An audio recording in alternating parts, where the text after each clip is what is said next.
First off, what was the challenge of actually traveling to Puerto Rico in January? And not to be a party pooper, but what was it like actually? That might be the last place we'll ever visit, because that was just during that month before, with COVID and everything. That must have been great to actually work and live there just for a little bit and experience that culture. Well, I didn't know it was coming, so it was great. We didn't know it was coming. It was January. Yeah, we didn't know it was coming. We knew that it existed, but honestly, like everybody else, we thought it was in China, the coronavirus, and that, we were like, oh man, that sucks. We hope they're okay. We send our love.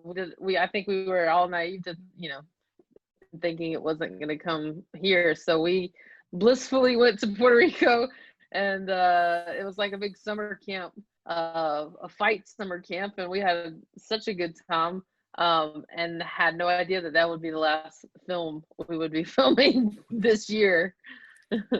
Dulcé, I heard you. Oh, I'm sorry. Dulcé, I heard you this. Yeah, I heard you this morning on Fortune's podcast, and you were talking about being a fan of Monday Nitro and WCW. I was a huge fan as well. Pointed question: how big of a big, sexy Kevin Nash fan were you, and were you a member of the NWO back in the day? Of course I was. Wolfpack, don't play with me. No, listen. They didn't tell me to the day before that the man was coming, right? I didn't even know. I knew he was gonna be there, but I didn't know that I was gonna actually because I didn't have any scenes with him. So I was like, Kevin Nash is here, and I'm not gonna be able to touch him. And then, you do have a scene with him. I was like, Kevin Nash is here. I have a scene with him. I'm not going to be able to function. So, because I've been in love with this man since I was 14 years old. So, when I got to the makeup trailer and he is sitting there and he goes, hi, I'm Kevin. I was like, I know. And I could not function. I'm in my 30s and I saw Kevin Nash and I was 14 again. I was like, nice to meet you. Like, this was my NSYNC. This is my Backstreet Boys. This is my Beatles. Like, I could have fainted if Henry didn't have to do my hair and Beto didn't have to do my makeup. I would have fallen down. And then what's so crazy is the first day I met him, then we shot a scene together, and then me and Alec Mappa went with him to Longhorn and had dinner. But now I'm sitting up in a Longhorn sharing volcano shrimp with Kevin Nash. I'm an idiot. I could not think. I couldn't think. I love how this movie really talks about there is a lot of fighting, but it's also about how you're able to get up from after taking a punch and actually following your own voice. When did both of you realize that, your lives as artists wasn't going to go one straight path, and you both diversify? You guys both have podcasts, you do television, film. Was that always part of the game plan for both of you, not following a safe road? I think it's just the nature of being a stand-up. It's the one part of the entertainment business where I know very few stand-ups that just do stand-up. So you almost started following suit. You would see the stand-ups coming before us, starting podcasts or, starting to do acting or radio or whatever it was. And so I think you get to the point where you just start going with where's the opportunity? Where can we show our comedy and showcase ourselves? And I just think by nature, stand-ups are hustlers, and we're always looking for ways to entertain people on whatever medium it is. I think for me, it was interesting because I am theater trained.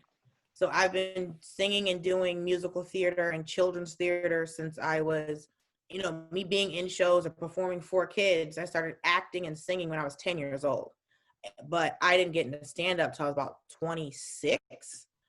And it was another comic that I had met at a comedy club that I used to hang out at, just telling me I should start doing stand-up. And so becoming a stand-up has really helped me, go back to what I originally thought the only thing I would be doing is acting. But stand-up's given me a lot of opportunities to act, to have a podcast, to be a writer. Like, I've gotten so many things from stand-up, and because I had now that acting experience, now that I'm getting these, more acting roles, it's, I don't have a huge learning curve, because I'm very comfortable on stage. I'm very, comfortable on camera. And so now that I'm going to get to do these acting roles, I'm like, this is the thing I trained for before. I can use this again. So for me, it's just I've been having an opportunity to I could reach back into those skills that I had before and be able to use them again and then apply them in a new way. My final question to you guys is the requisite "What's your favorite movie?" question. Just right off the top of your head, can you name one of your favorite movies? And what is it about this film that still speaks and resonates with you today on a personal level? I mean, it sounds so crazy. It sounds so silly, but The Sound of Music was one of my favorite movies. I used to watch it on repeat over and over and over again growing up, and I can, except for the part of her at the nunnery, I like everything else and memorized every single song and could still sing every single song from that movie today. I think one of my favorite movies growing up was Corrina. Because TBS was like a regular station in Atlanta. You didn't have to have cable, and it would be on all the time. I would always catch it like 10 minutes in. So I didn't know what the first 10 minutes of that movie was for 15 years. But that was one of my favorite movies because it was like a different kind of love story. Yeah. Thank you so much for your time. I subscribe to both of your podcasts, and Oh, congratulations, thank you. Fortune, on Very cool. everything. And thank you guys so much for your time. Thank I appreciate it. you. Thank you. We appreciate it, Greg. All right. Take care.